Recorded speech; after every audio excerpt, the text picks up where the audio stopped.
My spouse shouted, "If you step through that entrance, you better not return." I merely replied, "I shan't." Then I instructed my attorney to deliver the divorce documents to the luxurious inn where she was lodged alongside her office paramour. Her frantic messages began the instant the meal delivery reached her suite. I, a 35-year-old gentleman, positioned myself in the threshold of our sleeping quarters, observing my spouse organize her belongings, not the typical dark-wheeled suitcase for her routine business stays. This was the lavish ivory-toned baggage collection, the sort designated solely for leisure escapes. Yet another executive gathering, Eleanor, I inquired. My tone emerged softer than planned. Eleanor, aged 32, kept her gaze lowered while arranging a delicate satin top. "It's crucial. Seasonal strategy session. You're aware of this routine. I realize the assembly is in another locale," I remarked. "I also recognize the lodging you're truly reserved under is a premier luxury retreat, and the booking lists 2 individuals. The additional one is Julian." She halted abruptly. Then she gradually rose and pivoted toward me. Her demeanor held no remorse, merely raw frustration. Unadulterated vexation at the disruption. "You've been rifling through my correspondence," she charged.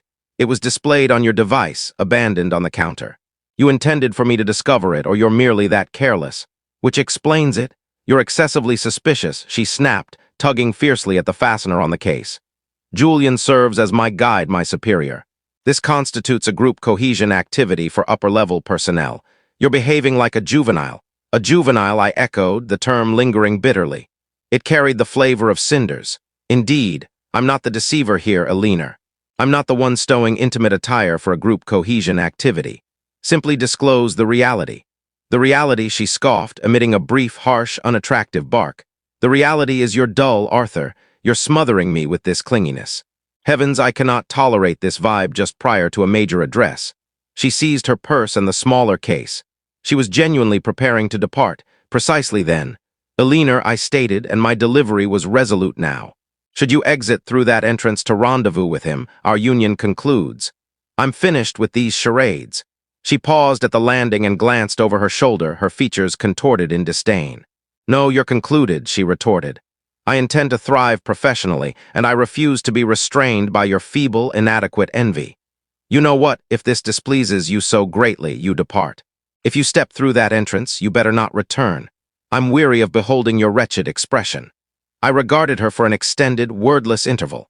The lady I'd wed, the one I'd bolstered through her advanced degree, the individual now regarding me as refuse beneath her heel. I inclined my head affirmatively once. "I shan't." I proceeded beyond her toward the lower level, retrieved my vehicle fob from the receptacle near the entry, collected my portable workstation satchel from my domestic workspace, and exited via the main portal. I refrained from glancing rearward. I remained seated in my automobile for perhaps a quarter-hour, merely inhaling deeply. The detachment was total, akin to viewing a cinematic production. Subsequently, lucidity, icy and precise. I refrained from wandering without purpose. I proceeded to a respectable prolonged residence establishment, one equipped with cooking facilities in the suites, and secured accommodations for a fortnight. I perched upon the rigid, alien settee and extracted my portable workstation. Initially, I relocated 75% of the funds from our shared transactional repository, the one primarily sustained by my contributions, into my individual reserve. I preserved for her sufficient to manage provisions or fuel, merely enough to prevent assertions of abandonment in penury. Next, I contacted my legal counsel. I'd maintained an acquaintance with Julian that had initially triggered cautions. He'd advised patience for tangible proof. "David," I uttered upon his response, "it's Arthur. She's en route. The booking is at the Grand Elysian Inn. She's accompanying him. I desire the documents submitted, and I desire them delivered at the inn. Come morning. Arthur, are you certain?" David queried, his inflection entirely professional. "I'm certain. She instructed me against returning, thus I comply. It's confrontational, delivering them there. It's not inexpensive, moreover." "It matters not," I declared. "I desire her to comprehend precisely what she discarded, smack in the midst of her fresh existence. Mortification is the sole dialect she comprehends." David exhaled wearily. "Very well, I'll require an advance for the urgent submission and the dedicated courier. And Arthur, deactivate your communicator. Or at minimum, abstain from responding. It shall intensify." I dispersed his advance digitally.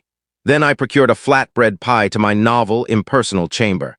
I consumed 2 portions and drifted into slumber attired. My communicator, which I'd set to silent alerts, roused me circa 10 a.m. the subsequent dawn. It wasn't the chimes. It was the relentless, ceaseless quivering against the side table. It resembled an irate insect's drone. I examined the display. 17 overlooked summonses from Alina.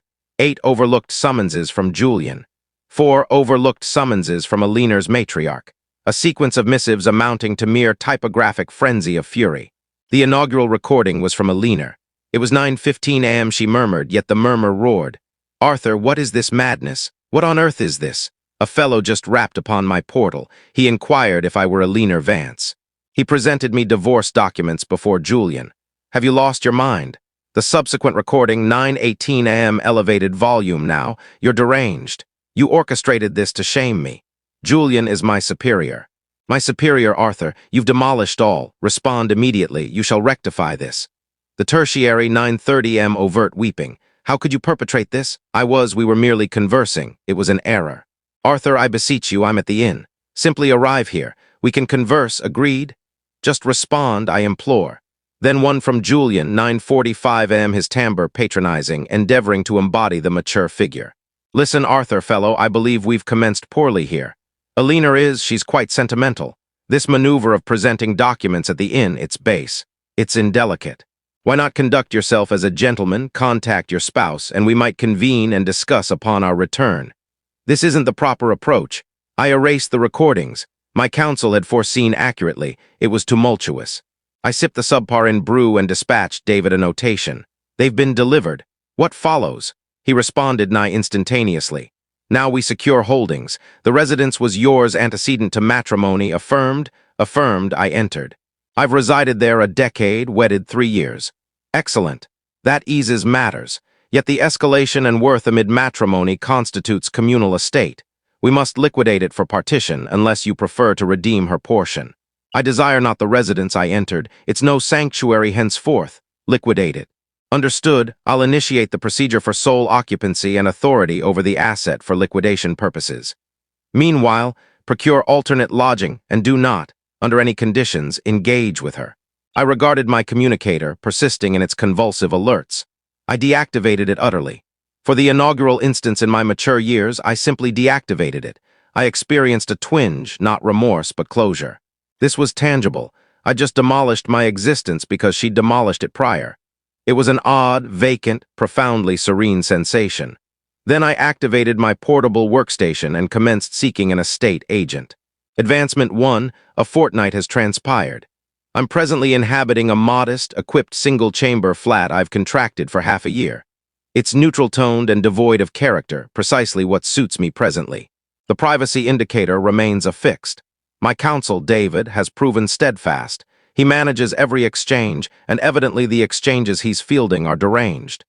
Alina and Julian abbreviated their professional excursion. They returned via air the day post-delivery. I discerned this as Alina, discovering her access still functional. I hadn't altered the mechanisms. I'd merely departed, permitted herself entry to the residence. She appeared perplexed to encounter it vacant. No garments in the wardrobe. No dental implement in the lavatory. I'd compensated a relocation firm an expedited surcharge to consolidate my individual possessions, my attire, my volumes, my computing device, my sire's antique bureau, and deposit them in safekeeping.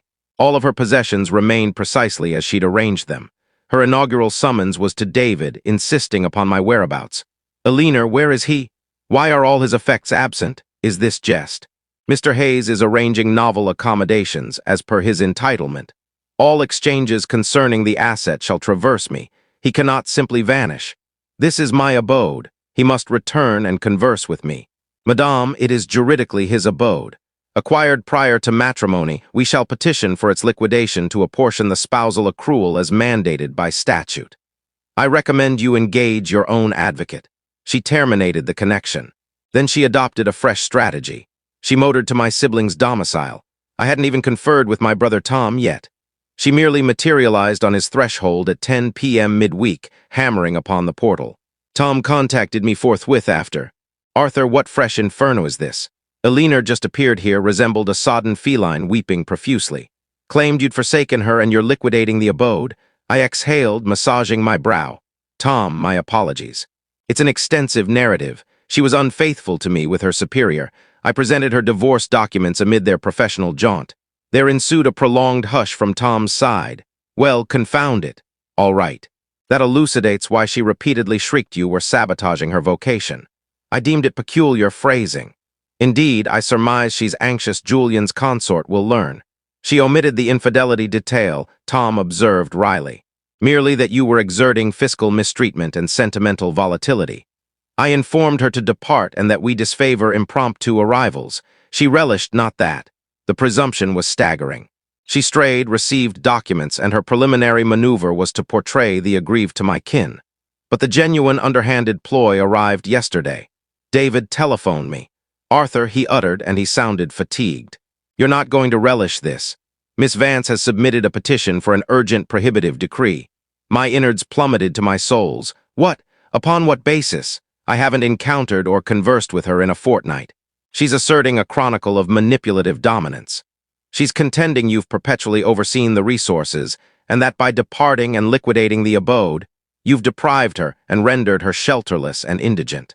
She's further contending your forceful delivery at the inn was contrived to intimidate her and has induced her profound sentimental anguish and anxiety episodes. This is what the initial alert cautioned against.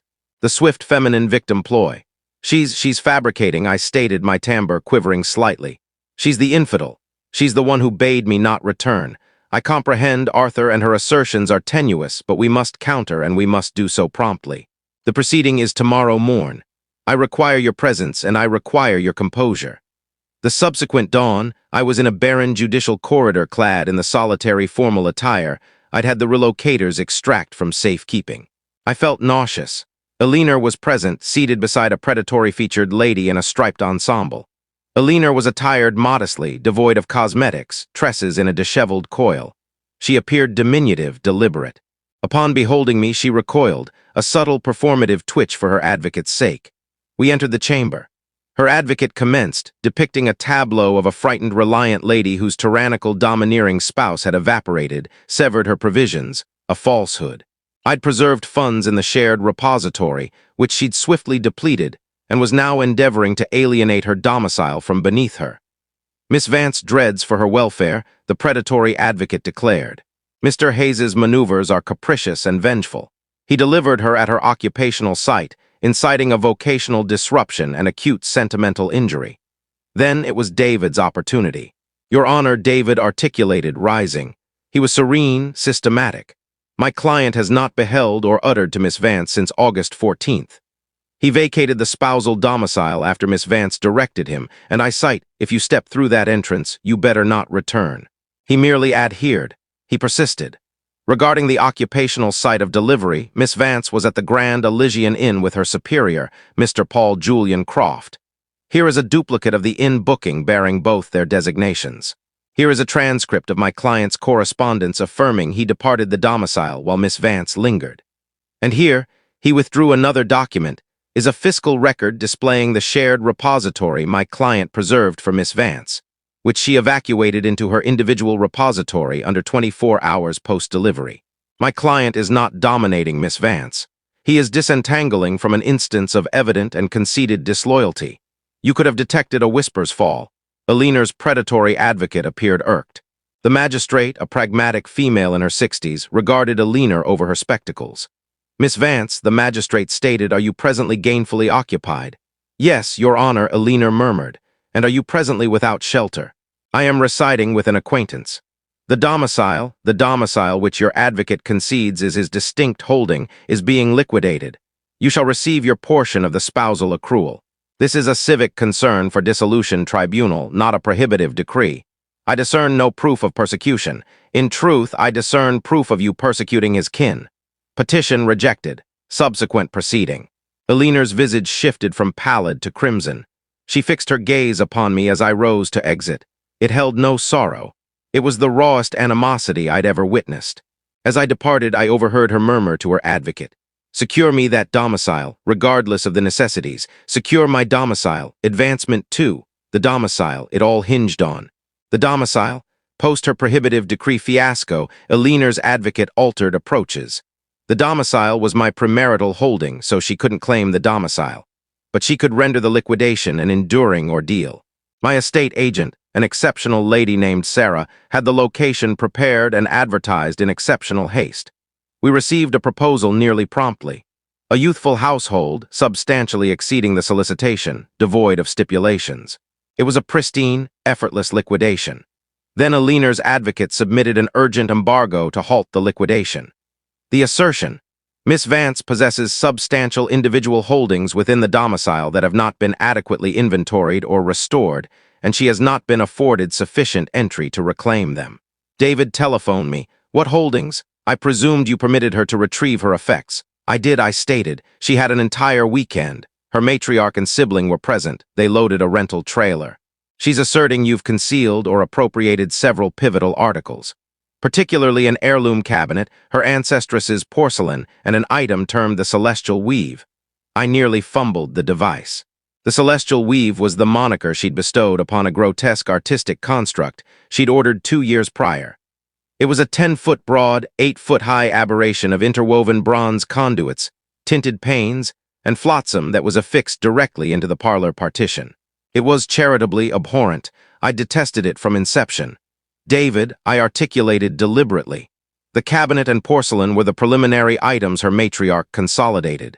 I possess images from the estate agent, pre-preparation, displaying the barren feasting chamber and the Celestial Weave. It's an attachment. It's secured to the framework. It's integral to the partition. Ah, David uttered, I perceive. She's not endeavoring to reclaim her effects. She's endeavoring to derail the liquidation. The prospective acquirers were predictably alarmed. They had a financing commitment nearing expiration. We required returning to tribunal. This occasion, Eleanor was present, once more in her subdued guise. Her advocate contended that the Celestial Weave was an invaluable bespoke artistic creation, a legacy nascent, and that I was attempting to liquidate it alongside the domicile from malice. David was prepared. Your Honor, we are delighted to restore the Celestial Weave to Miss Vance, David expressed amiably. Eleanor and her advocate both grinned smugly. They'd triumphed. Nevertheless, David proceeded, as my client indicated, it is a juridical attachment affixed into the domicile's framework. My client has procured an estimate from a credentialed builder to have it expertly extracted, mended, and the partition resurfaced and tinted to align. The expense is $4,800. We shall cheerfully execute this and convey the creation and the invoice to Miss Vance, with the sum to be subtracted from her portion of the yields. Eleanor's grin dissipated. That's no, he cannot. It requires meticulous extraction. This is the meticulous estimate. David stated, tendering the document to the magistrate. We additionally possess an estimate from a refuse clearance firm for $600, her selection. The magistrate examined the estimate, then the image of the entity. Advocate, the magistrate addressed Eleanor's counsel.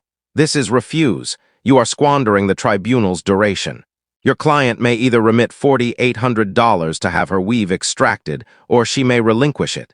The liquidation shall advance. But the underhanded ploys persisted. Amid this occurrence, I received a summons from a profoundly irate-sounding individual. Is this Arthur Hayes? He growled. Affirmative, I stated. This is Gerald Vance, Eleanor's patriarch. I know not what manner of vile diversion you're enacting, lad, but you're terminated. I'm summoning my associates. You presume you can mortify my offspring and eject her onto the pavement. I'll ensure you never labor in this region again. You're concluded. He terminated. He spoke earnestly. He's a modest regional influencer, commands a chain of automotive outlets. A week subsequently, my overseer summoned me. Arthur, he stated, appearing uneasy.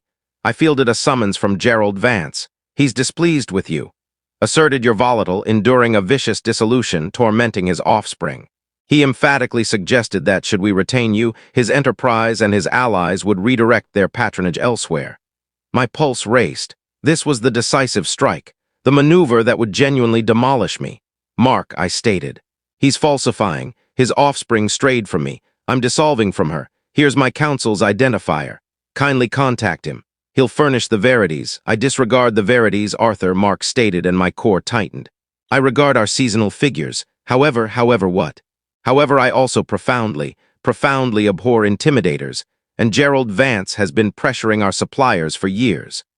I informed him our organizational personnel concerns are extraneous to him. But I'm disclosing this unofficially. Remain vigilant. This individual operates foully and confined this spectacle from the workplace.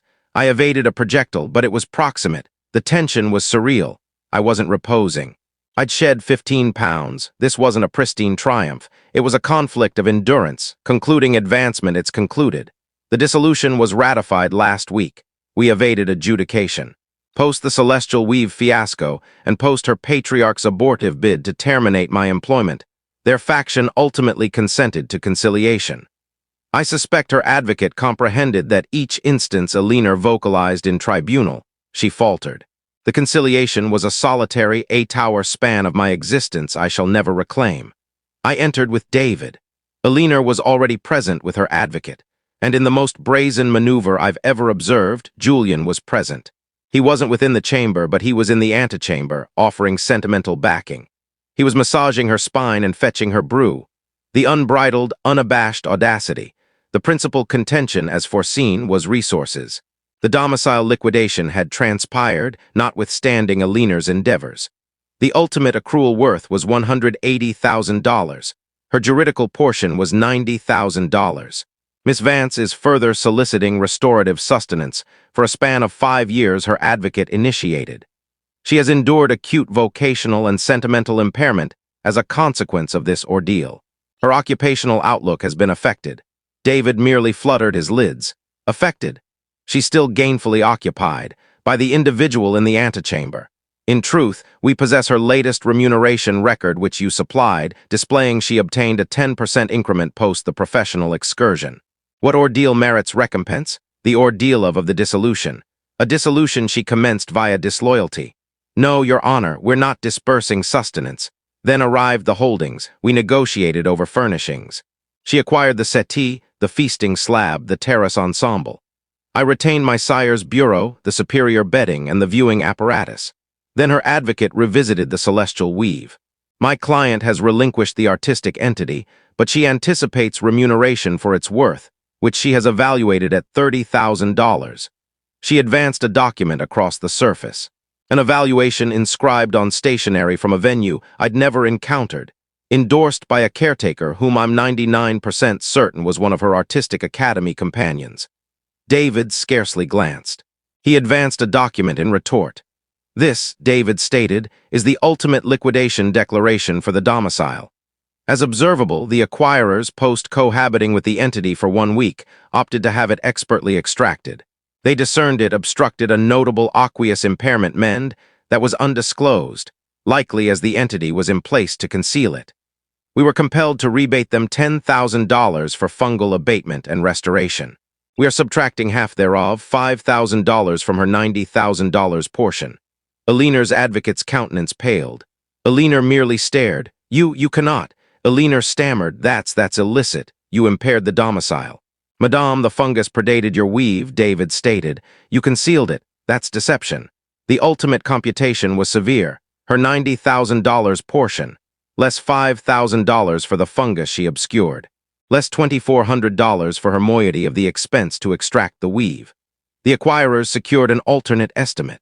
Less $7,000 for the spousal charge slab liability she'd accumulated procuring her excursion attire, which David had scrupulously verified as entirely her solitary post-separation expenditure. Her majestic aggregate, her bounty from our 3-year union, $75,600. She examined the numeral, then me. This lacks equity, she murmured. I imprinted that domicile. I adorned it. I rendered it exquisite. That's valuable. It's valued at $75,600, David stated, securing his dossier. Alina arose so abruptly her seat rasped. You shall rue this, Arthur. You'll remain solitary eternally. You're a frigid, vacant husk of a gentleman. She dashed from the chamber past Julian, who appeared profoundly uneasy, and along the corridor. Julian, he actually regarded me. He parted his lips as if to articulate something. Perhaps remorse, perhaps no animosities. Abstain, I stated. My inaugural and solitary utterance to him. He merely inclined and pursued her. Thus that's it. It's concluded. I'm still in the neutral-toned flat. The $75,600 has been conveyed to her. The domicile is liquidated, and well, it's not a conquest. I forfeited 3 years of my existence. I forfeited my sanctuary. I forfeited a lady I, at one juncture, genuinely cherished. I'm indebted to my counsel. My overseer still regards me oddly at times, though Gerald Vance's menaces appear to have subsided. But I'm not united with her. I'm not enduring deceptions. I'm not financing her in suites with her superior. Latterly, I discerned, Julian's consort did learn, not via me, via another at their enterprise. He was reassigned to an alternate division. Eleanor, I've discerned, is faring poorly. She's residing with her progenitors. Evidently, Julian wasn't as enthusiastic toward her once she transitioned from an amusing clandestine to a tangible, costly, and profoundly theatrical encumbrance. I received one terminal notation from her via a novel identifier the day the funds materialized in her repository. I trust that $75,600 sufficed. You demolished my existence over resources. I merely contemplated it. She still failed to grasp. She never shall. I refrained from responding. I merely relayed it to David, obstructed the identifier, and resumed unboxing the final of my crates from safekeeping. It's not a joyful conclusion, but it's a conclusion, and it's mine.